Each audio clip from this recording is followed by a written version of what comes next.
Evening time எங்கள் ஊரில் நல்ல ஜோண்டு மழை பெஞ்சிட்டு இருந்தது. இந்த மழைக்கு சூடாக ஒரு கப் டீ குடித்தா நல்லா இருக்குமேனு எனக்காக டீயும் பையனுக்கு sweet corn and sweet potato வேக வச்சு எடுத்துட்டேன். நான் ஒர்க் பண்ணுற இந்த கேப்பில் பார்த்தீங்கன்னா பையன் வந்து இடியாப்பம் புளியறது வச்சு விளையாடிட்டு இருந்தான்.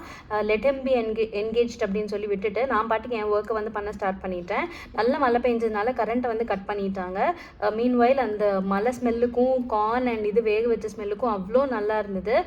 எப்போவுமே வந்து ஈவினிங் ஆனால் வீடு அண்ட் க்ளீனிங் அண்ட் மாப் பண்ணக்கூடாதுன்னு நினைப்பேன். பட் வெளியில் கோயிலுக்கு போகிற ஒர்க் இருந்தது நாளைக்கு, அதனால இன்னைக்கு க்ளீனிங் அண்ட் மாப் பண்ணிடலான்னு சொல்லி ஈவினிங் ஆனாலும் வந்து பண்ணிட்டேன். ஆசையாக இந்த மண் வடிச்சட்டி வந்து வாங்கி பழக்கினேன். பட் பேஞ்ச மழையில் இது வந்து கீழே விழுந்து உடஞ்சிருச்சு. வேறு வழி இல்லை, ஹார்ட் ஃபீலிங்ஸோடு இன்னொன்று வாங்கிக்கலாம் அப்படின்னு சொல்லிட்டு சீக்கிரமாக போய் லாங் ஹேர் எல்லாம் குளிச்சுட்டு நைட்டுக்கு வந்து டின்னர் அரிசி பருப்பும் ஊறுகாயும் வச்சுக்கலான்னு சொல்லி அதையும் சீக்கிரம் பண்ணியாச்சு.